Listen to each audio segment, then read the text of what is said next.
अब हम इसको एक और एग्जांपल से समझते हैं, struct2.cpp। यदि आप इस तरफ देखें तो हमारे पास यहाँ पे दो हेडर फाइल्स इंक्लूड की गई है, iostream और conio।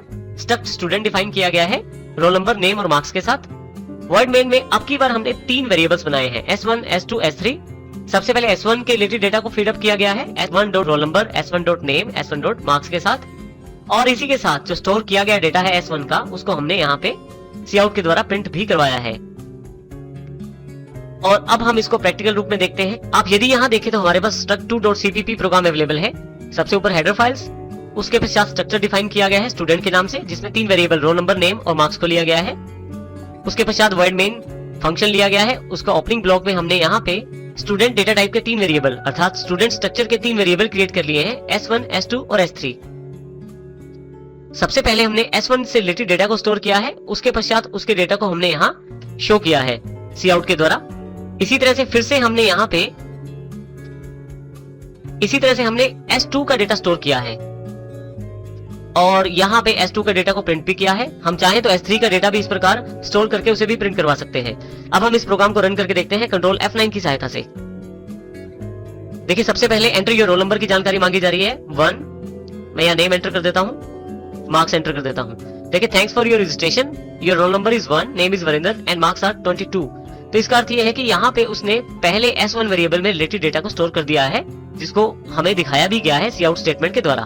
अब जो जानकारी मांगी जा रही है ये s2 वेरिएबल के लिए है, रोल नंबर 2, नेम सुधीर और मार्क्स 44। देखिए यहाँ पे 44, यहाँ पे सुधीर का डेटा शो किया गया है, roll number 2, name Sudhir and marks 44.000। तो इस प्रकार हम जितने चाहे उतने वेरिएबल बना सकते हैं और उनमें डेटा स्टोर कर सकते हैं। हर एक स्ट्रक्चर वेरिएबल में जो डेटा स्टोर किया जाता है वो अलग रहता है एक वेरिएबल से दूसरे वेरिएबल के अकॉर्डिंग। तो अब यदि हम यहाँ देखें तो हमें ज्यादा क्लियर हो जाएगा। देखिए, स्टूडेंट के हमने 3 वेरिएबल क्रिएट किए, s1, s2 और s3। तीनों में अलग अलग प्रकार का डेटा स्टोर किया और ये तीनों का डेटा रिलेटेड डेटा है।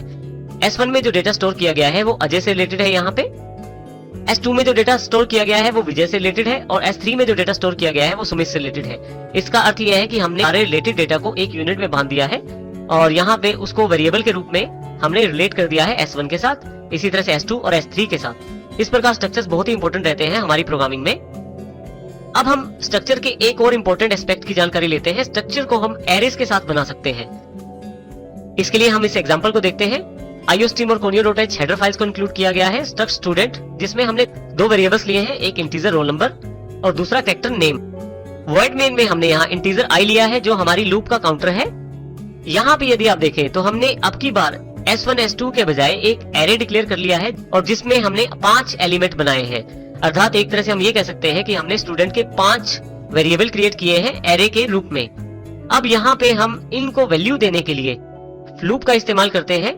देखिए 4, जिसमें i जो हमारा काउंटर है 1 से शुरू होता है और ये 5 तक चलता है और 1 प्लस करके चलता है।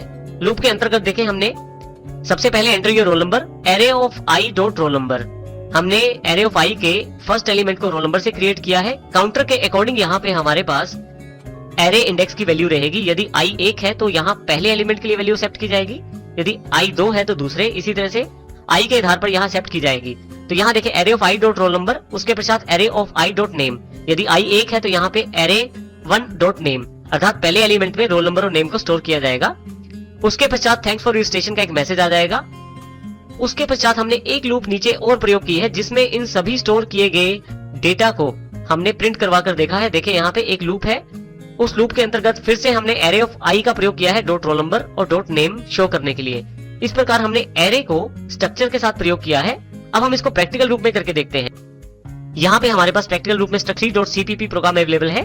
हेडर फाइल्स के पश्चात हमने यहाँ स्ट्रक्चर डिफाइन किया है, 2 वेरिएबल हैं, रोल नंबर और नेम। वर्ड मेन ब्लॉक के अंतर्गत हमने इंटीजर i लूप का जो काउंटर है, स्ट्रक्चर जिसमें स्टूडेंट स्ट्रक्चर है जिसमें हमने एरे ले लिया है 5, अर्थात 5 एलिमेंट हमने यहाँ बनाए हैं एरे के, इसीलिए हमने लूप को 5 तक कैरी ऑन किया है और उसके साथ हमने 5 एलिमेंट्स के लिए सीन के द्वारा वैल्यूज एक्सेप्ट की हैं। सबसे इंपॉर्टेंट लाइन यहाँ पे ये है, array of i dot roll number. जो भी काउंटर की वैल्यू रहती है उसी काउंटर की वैल्यू में रोल नंबर स्टोर किया जाता है। अर्थात यदि काउंटर की वैल्यू 1 है तो एरे ऑफ i अर्थात एरे ऑफ 1, यदि i की वैल्यू 1 है तो एरे ऑफ i अर्थात array of 1 dot roll number की बात की जाती है, अर्थात एरे ऑफ 1 में रोल नंबर स्टोर किया जाता है। और इसी तरह से array of i dot name में एरे ऑफ 1 डॉट नेम को स्टोर किया जाता है। i की वैल्यू यहाँ पे 2 हो जाएगी तो फिर दूसरे एलिमेंट के लिए एरे में वैल्यू स्टोर की जाएगी। इसी प्रकार लूप को कंप्लीट होने के पश्चात हमारे पास एक लूप और लगाई गई है यहाँ नीचे की तरफ, जिसमें फॉर लूप का प्रयोग हमने जो डेटा स्टोर किया गया है एरे के द्वारा उसको शो करने के लिए किया है। और फाइनली गेट ch के साथ हमने मेन फंक्शन क्लोज कर दिया है। कंट्रोल F9 से हम इसको रन करके देखते हैं। हमारे पास ये 5 एलिमेंट्स के लिए डेटा स्टोर करेगा, तो हम वो स्टोर करते हैं डेटा इसमें। सबसे पहले रोल नंबर, नेम, दूसरे स्टूडेंट के लिए, तीसरे स्टूडेंट के लिए,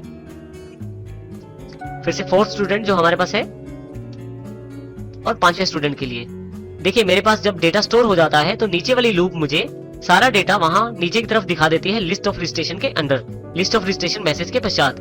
देखिए उसमें जितना भी डेटा हमने एरे में स्टोर किया था वो सारा डेटा हमें दिखा दिया गया है रोल नंबर और नेम के अनुसार। इस प्रकार हम एरे का स्ट्रक्चर के साथ प्रयोग कर सकते हैं, जिससे हम जितने वेरिएबल चाहें उतने उस स्ट्रक्चर के वेरिएबल बना सकते हैं। हर एक वेरिएबल, हर एक एरे का इंडेक्स अलग डेटा को स्टोर करेगा स्ट्रक्चर के वेरिएबल्स के लिए।